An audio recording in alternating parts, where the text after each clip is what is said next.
RS brothers లో ఆషాఢం KG sale మళ్ళీ మొదలైంది. మరెన్నో క్రేజీ ఆఫర్స్ ఖైదీ చేయండి RS brothers. Vijay Deverakonda Kingdom మూవీతో కంబ్యాక్ ఇచ్చాడు.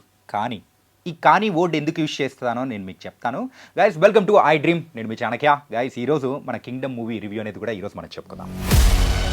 కింగ్డమ్ మూవీ అందరూ చాలా వరకు మరి విజయ్ దేవరకొండ మరి కంబ్యాక్ ఇస్తాడా లేదా, అసలు ఇచ్చాడా లేదా, చాలా రోజుల నుంచి తన దగ్గర నుంచి వెయిట్ చేస్తూ ఉన్న కంబ్యాక్ హిట్ కింగ్డమ్ మూవీతో వచ్చిందని మరి వెయిట్ చేస్తూ ఉన్నారు. అండ్ విజయ్ దేవరకొండ కూడా మరి పార్టిసిపేట్ చేసిన ప్రీ రిలీజ్ ఈవెంట్లో కానీ ఎక్కడైనా కానీ చాలా వరకు ఇంత ముందున్న యాటిట్యూడ్తో కంపేర్ చేసుకుంటే అందరితో ఉండడం కానీ అండ్ ఈ మూవీ మీద తన కాన్ఫిడెన్స్ చాలా వరకు చూపించాడు. ఎక్కడ ఓవర్ కాన్ఫిడెన్స్ మాత్రం కనిపించలేదు. మరి కింగ్డమ్ మూవీ విషయానికి వచ్చేటప్పటికి మనందరికీ తెలిసిన స్టోరీ లైనే ఏంటంటే అన్న తమ్ముల మధ్యలో ఉండే ఎమోషనల్ స్టోరీ. తమ్ముడేమో పోలీస్ అవుతాడు, అన్నేమో స్మగ్లర్ అవుతాడు. అన్న కోసం వెతుక్కుంటూ వెళ్ళే తమ్ముడు అక్కడ స్పైగా మారిన తర్వాత జరిగే స్టోరీ అన్నను కాపాడుకోవడం కానీ అండ్ అందులో కూడా ఇక్కడ అంతవరకు తెలిసింది. కానీ దానికి ఒక అటాచ్డ్ పాయింట్ అనేది కూడా ఈ మూవీలో యాడ్ చేశారు. అదేంటో మూవీ చూసిన వాళ్ళకు కూడా తెలుసు. అండ్ ఇంకా ఈ మూవీ గురించి చెప్పుకోవాలంటే ప్రత్యేకంగా ఫస్ట్ హాఫ్ మాత్రం చూసేటప్పటికి ఇది కదా మేము ఎక్స్పెక్ట్ చేసింది అని అనుకున్న అంత హై ఇచ్చిన తర్వాత సెకండ్ హాఫ్ వచ్చేటప్పటికి అండ్ యూజువల్గా ఎప్పుడైనా కానీ మనకు అంత హై దొరికిన తర్వాత సెకండ్ హాఫ్లో అంతకంటే ఇంకా కావాలి అని ఎక్స్పెక్ట్ చేస్తాను చూసారా. ఆ ఎక్స్పెక్టేషన్స్లోనే సెకండ్ హాఫ్ తగ్గిందని కూడా అనిపిస్తూ ఉంటుంది. కానీ మొత్తం మీద మూవీ అయితే బాగుంది భయ్యా, చూడొచ్చు, హ్యాపీగా చూడొచ్చు. అండ్ విజయ్ దేవరకొండ నుంచి మనం ఎక్స్పెక్ట్ చేస్తూ ఉన్న కంబ్యాక్ ఏదైతే ఉందో అది పర్ఫెక్ట్గా రాలేదు, కానీ అంతో ఇంతో మాత్రం వచ్చింది. అండ్ మూవీ విషయానికి వస్తే కంప్లీట్గా ఒక డిఫరెంట్ వరల్డ్కి తీసుకెళ్ళిపోవడంలో కూడా గౌతమ్ తిన్ననూరి డైరెక్టర్గా తనైతే 100% ఎఫర్ట్ అనేది కూడా కనిపించింది. అండ్ ప్రొడక్షన్ వాల్యూస్ మెయిన్గా సితారా ఎంటర్టైన్మెంట్స్ 140 days షూట్ చేసిన ఈ మూవీ అండ్ అక్కడ శ్రీలంకలో ఏదైతే లైవ్ లొకేషన్స్లో చూపించారో అండ్ ప్రిజన్స్ కానీ అండ్ అక్కడ అడవులు కానీ అండ్ కంప్లీట్ బీచెస్ ఇలాంటి ఒక సెటప్ కోసం చేసిన ఎఫర్ట్ మాత్రం మనకు స్క్రీన్ మీద క్లియర్గా కనిపిస్తూ ఉంటుంది.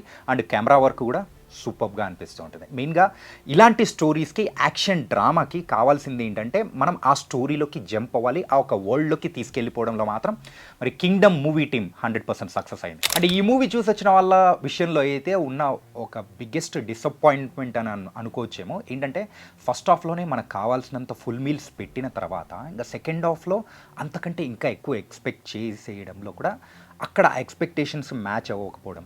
అండ్ సెకండ్ పార్ట్ అంటే కింగ్డమ్ 2 కూడా ఉంది.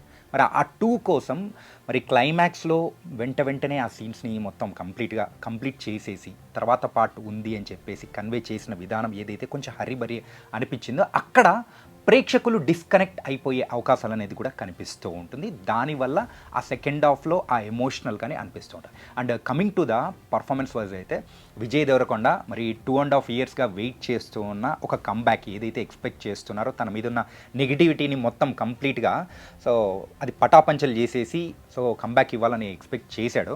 మరి దాని వరకు అయితే పర్ఫార్మెన్స్ వైజ్ మాత్రం 100కి 100% అనేది ఇచ్చాడు. అండ్ నెక్స్ట్ మనం మాట్లాడుకోవాల్సింది సత్యదేవ్. మరి అన్నగా యాక్ట్ చేసిన సత్యదేవ్ పర్ఫార్మెన్స్ గురించి మనం స్పెషల్గా చెప్పుకోవాల్సిన అవసరం లేదు. ఆ క్యారెక్టర్లో లీనమైపోయి ఏదైతే వాళ్ళిద్దరి మధ్యలో ఆ ఎమోషనల్ రైడ్ కానీ ఆ స్టోరీ ఏదైతే ఉందో చూడ్డానికి కూడా మనకు కూడా కనెక్టివిటీగా అనిపిస్తూ ఉంటుంది. అండ్ ఇందులో ఎవ్వరు ఎక్స్పెక్ట్ చేయని విధంగా ఇంకొక క్యారెక్టర్ని కూడా మనల్ని సర్ప్రైజ్ చేస్తుంది. అది ఎవరంటే మరి విలన్గా యాక్ట్ చేసిన వెంకటేష్, మలయాళం యాక్టర్ వెంకటేష్. తన పర్ఫార్మెన్స్ ఆ సైకోయిజం కానీ చూపించడంలో చాలా వరకు సక్సెస్ అయ్యాడు. మనకు కూడా చాలా కొత్తగా అనిపిస్తూ ఉంటుంది. దెన్ లేటర్ ఇంకొంచెం ఉంటే బాగుంటుంది కదా భయ్యా అని కూడా అనిపిస్తుంది. అట్లాంటి క్యారెక్టర్ అనమాట. ఇంకా నెక్స్ట్ ఆబ్వియస్లీ ఇంతమంది గురించి చెప్పిన తర్వాత హీరోయిన్ గురించి చెప్పకపోతే మీరు ఖచ్చితంగా కామెంట్స్లో నన్ను వేసుకుంటారు, అదేం లేదు. And coming to the Bhagyashri, తన రోల్ అయితే చాలా లిమిటెడ్గానే ఉంది. ఉందా లేదా సో తన పాత్ర వరకు బాగానే ఉంది. కాకపోతే తన విషయంలో మాత్రం ఒక్క డిసప్పాయింట్మెంట్ అనేది మాత్రం కనిపిస్తుంది. ఆ డిసప్పాయింట్మెంట్ ఏంటి అనేది మూవీ చూసిన వాళ్ళందరికీ తెలుసు. అదేంటో కామెంట్ సెక్షన్లో కూడా మీరు కూడా డ్రాప్ చేయండి. మూవీ పాజిటివ్స్ విషయానికి వచ్చేటప్పటికి ఒక డిఫరెంట్ వరల్డ్లోకి తీసుకెళ్ళిపోవడంలో గౌతమ్ తిన్ననూరి గారు ఖచ్చితంగా సక్సెస్ఫుల్ అయ్యారు. అండ్ క్యారెక్టర్ పర్ఫార్మెన్సెస్ కానీ అందరిది సూపర్గా చేశారనే చెప్పుకోవాలి. కాకపోతే సెకండ్ హాఫ్ ఎక్కడైతే మనం ఏదైతే ఎక్స్పెక్ట్ చేస్తామో ఆ ఒక్కదాని విషయంలోనే కంప్లైంట్ అనేది కనిపిస్తుంది తప్ప remaining all are wonderful. And second part కూడా ఉండబోతుంది. ఈ మూవీ అంతా 3 layers అయితే వెళ్తూ ఉంటుంది. ఒకటి స్పైగా మారడం, ఆ తర్వాత అన్నదమ్ముల ఎమోషన్, దెన్ లేటర్ ఒక తెగను కాపాడే పర్సన్గా కూడా విజయ్ దేవరకొండ కూడా యాక్ట్ చేయడం అనేది కూడా మనం చూస్తాము. అండ్ ఈ మూవీ విషయంలో అరే ఈ ఎమోషన్ బట్టే వెళ్ళిపోయింటే బాగుండేదేమో అని కూడా కొంతమందికి అనిపించే అవకాశాలు కూడా ఉంటుంది.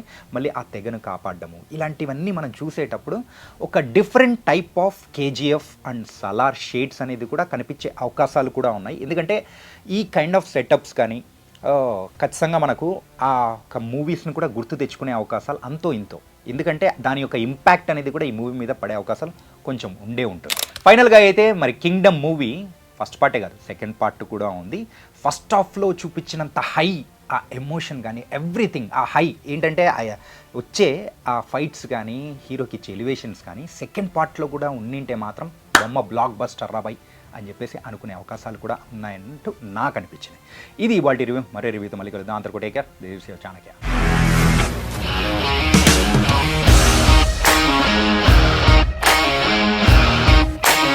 ఇండస్ట్రీలో కమిట్మెంట్ ఇష్యూస్ వస్తే నీకు కూడా వచ్చినట్టు మార్నింగ్ తీసుకెళ్ళాడంటే కొట్టి పడేస్తాడు.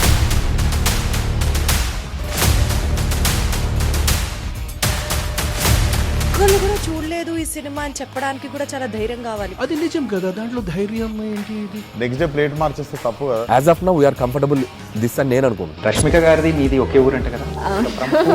నీకు కోపం వచ్చిందంటే బాగా తిట్టేత్తరా? తిట్టేద్దామండి. నిజంగా గేమ్ ని ఎలా చేంజ్ చేయగలిగారు? ఏపీఎస్ఎఫ్సి వాళ్ళకి 6 నెలల్లో నేను 6 లక్షలు కట్టా. బిజినెస్ చేయాలనుకుంటే it is as difficult as riding a tiger.